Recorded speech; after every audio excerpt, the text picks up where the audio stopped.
Good afternoon. Crap to cream, MGB restoration slash rebuild, and this bit is about the HVAC system. So I did a segment on the HVAC system quite a while back, and I apparently, by the feedback I got from one gentleman, I got it quite wrong, so I deleted that one. Anyway, I'm here again now. When I took the HVAC system apart on this car, the plastic piping all cracked and just broke. So I ordered new ones, and the new one comes with this end on it. And my assumption, right, is that this goes into the back of the heater box, because none of the cars that I've taken apart have ever had this in it before.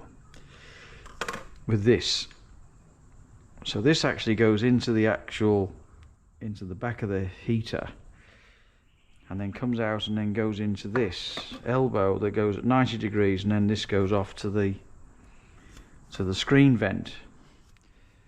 So now I ordered two of these, but one didn't arrive for whatever reason, and I've had to make one. And the only thing that I could make it out of was 40mm electrical conduit. And this diameter to go into the heater is 38mm. So I've machined down like 14mm at 38mm diameter, and it fits in a treat now, as you can see by the score marks on the heater. So I've painted it black just so it's black. And then this bit now, the 40mm fits in there quite neat. Paint's not quite dry yet. Anyway, so that fits in there quite neatly, and then this goes onto here and then goes onto the vent right on the screen, which I will show you now. So I've done the driver's side. So, and this, I might say, is better than the one in my other car, because my other one hits, as I open the flap at the front there, it hits the pipes, so that this flap, I'll show you the flap. So this vent flap, the fresh air vent flap, this one, it hits, when I open that up, it hits the vent pipes on the other one. So with this one, I've got it at, I don't know whether you can see, but I've got this at 90 degrees, and then it just misses the heater vent cable to do that. And then I'm not sure whether you can see, but the second one's right there, and that one will come out here, go on the inside of this and up to here, and then I'll secure it with the bracket to here. So I've obviously got to take this off yet. I'm going to go and paint that black, but I just put it back in there so that it could serve, so I can make sure that I get that right. So the new pipes that you get, right, they are really quite unflexible, or not flexible, unflexible. So I used a heat gun, and as I was putting the pipe in and pushing it into place, I used my little heat gun here to put some heat into the plastic so that it bent a little bit easier. And it worked fine on the right hand side. And I thought I'd show you the bits and how I've done and what I've done before I did the second one, and just showed you what it's like when it's finished. So I'm hoping that you can see how it all fits together now. And you have to keep it as close to the bodywork as possible, because you're putting a radio in here, and however far that back that goes and all that stuff. So anyway, that's the heater ventilation. So I did the hard side first, because there's a lot more cables and bits and pieces going on over on that side. So if you do the hardest one first, then hopefully the second one's the easier one and takes less time, because this took a bit of time to do this. But there it is. So that's what it looks like, and that's the bits and how it all goes together. So I will show another video when I put it all back together again. But this is, yeah, so yeah, machining this down here to 38mm, and this elbow just slides on the end of there, but this is not really that flexible.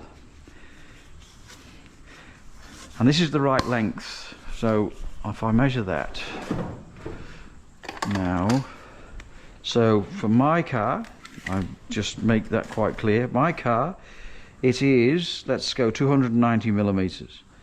The pipe is 290 millimeters long. That's long enough to go from the connection on the heater to the connection on the vent from the elbow. So, and also when you're cutting this, if you cut it on the peak of the rib and don't cut it down at the bottom, it's easier to get it onto the,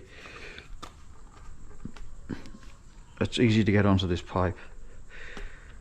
So when I put my other one on, I again used a bit of heat to assist with that sliding onto there, just to make it that little bit more flexible.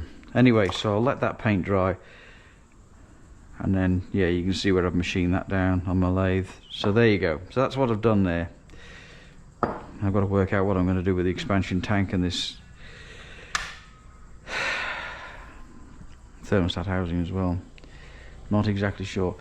So these are offcuts, because they give you, the pipe they give you is too long. I've got a spare one of these from the other car.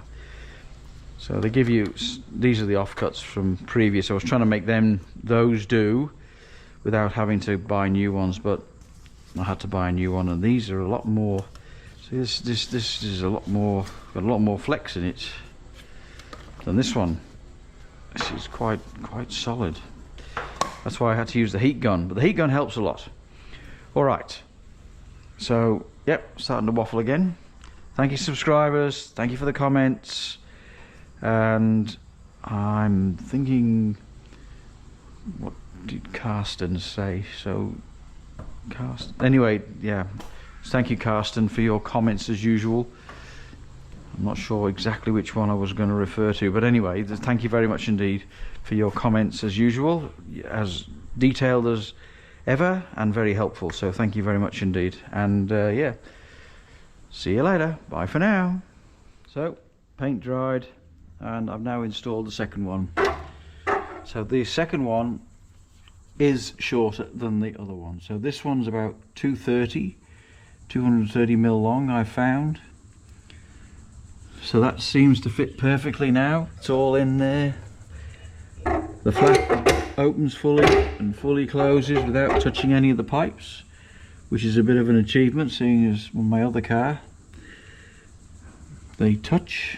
So this one's better than the other one. Alright, so that's, anyway, that's that done. So they fit on there neatly, all clipped up. So I can take that flap out now, and I'll give that a bit of a clean up and a bit of a paint and make that look better. So that's the end of this little segment about the HVAC pipework. Hoping you can see that.